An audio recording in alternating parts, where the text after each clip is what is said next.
मेरा क्वेश्चन ये है कि आपने एक सेशन में कहा था कि never be victim of your own expectation.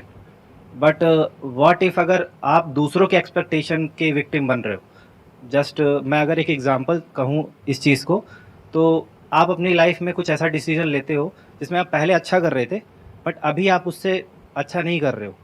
तो उसके बिहाफ पे लोगों का जो जो आपके साथ रहते थे, जिनके साथ आप मतलब आगे फ्यूचर भी देखते थे, उनके जो थॉट्स हैं वो चेंज होने लगते हैं आपको लेके।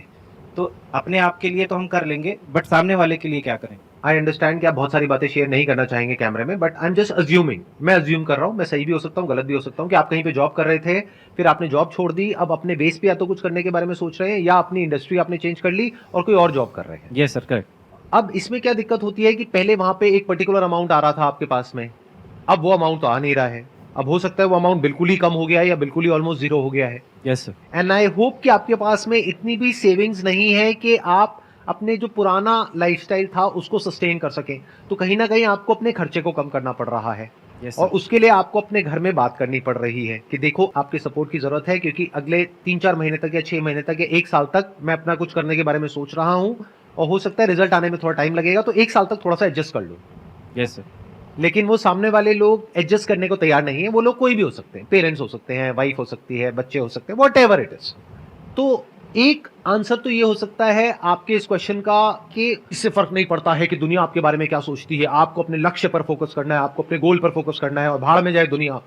ये हो गई थियोरेटिकल बातें, बिना समझे कुछ भी बोलने वाली बात। बट अगर इस प्रॉब्लम को मैं समझूं दूसरी साइड से, कई सारी लेयर्स हैं, अगर उसको हम एक एक करके देखेंगे तो हमको समझ आएगा कि उनके स्टैंड पॉइंट से क्या दिक्कत आ रही है। देखो क्या होता है कि लाइफ में एक पर्टिकुलर कंफर्ट जोन होता है हर एक इंसान का, और जब उसको उतना मिल जाता है जितना उसको चाहिए था, तो वो उसका हक बन जाता है। आप उसको कम नहीं कर सकते।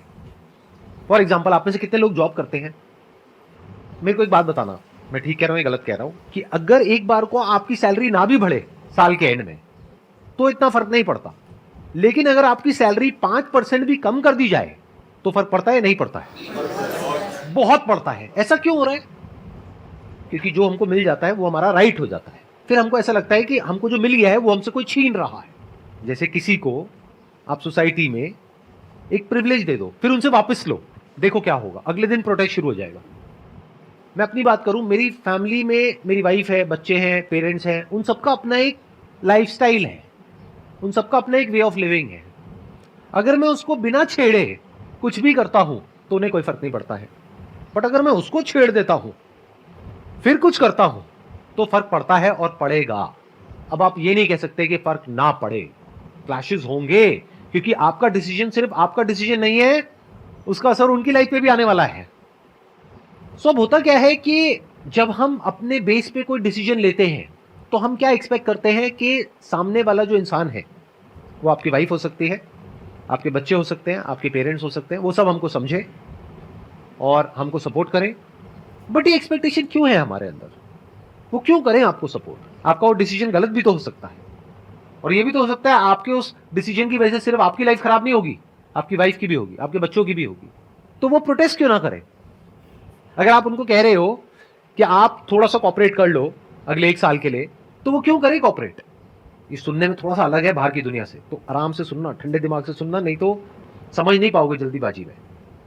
हमारा माइंड बहुत जल्दी कंक्लूजन्स को ड्रॉ करता है और डीपली कभी नहीं समझ पाता है। तो क्या हो अगर मैं आपसे ये कहूं कि आपकी जो फैमिली है, मतलब कि आपकी वाइफ है, बच्चे हैं, उनकी लाइफस्टाइल को बिना छेड़े जो करना है वो करो, और पहले एक ऐसा स्ट्रक्चर बना दो कि उनके लाइफस्टाइल पे कोई असर ना आए, फिर जो करना है वो करो। बट अगर आप कोई इतना बड़ा रिस्क ले रहे हो कि उनको 1 साल तक कॉम्प्रोमाइज करना पड़ेगा, और आपकी अगर कैलकुलेशन गलत हो गई, and there is strong possibility कि वो कैलकुलेशन गलत होगी, क्योंकि हमारे 90% डिसीजंस लाइफ में सही नहीं होते हैं, specially related to business and self employment.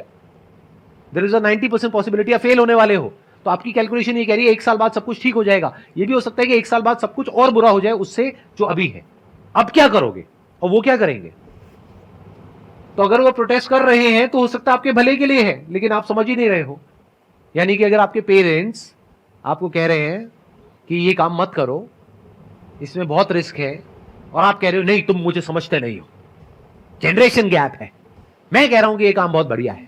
चलो माना आपके पेरेंट्स को समझ नहीं आ रहा वो काम क्या है, आपको समझ आ रहा है क्या? आप एक्सपर्ट हो क्या उस काम के? किसी एक्सपर्ट से राय ली है आपने? नहीं। आपको लगता है कि काम चलेगा, नहीं चला तो लाइफ में हमेशा ऐसे आगे बढ़ो कि जो पुराने स्ट्रक्चर्स हैं उस पर कोई असर ना आए, वो इंटैक्ट रहे और नए स्ट्रक्चर्स बिल्ड करते चले जाओ।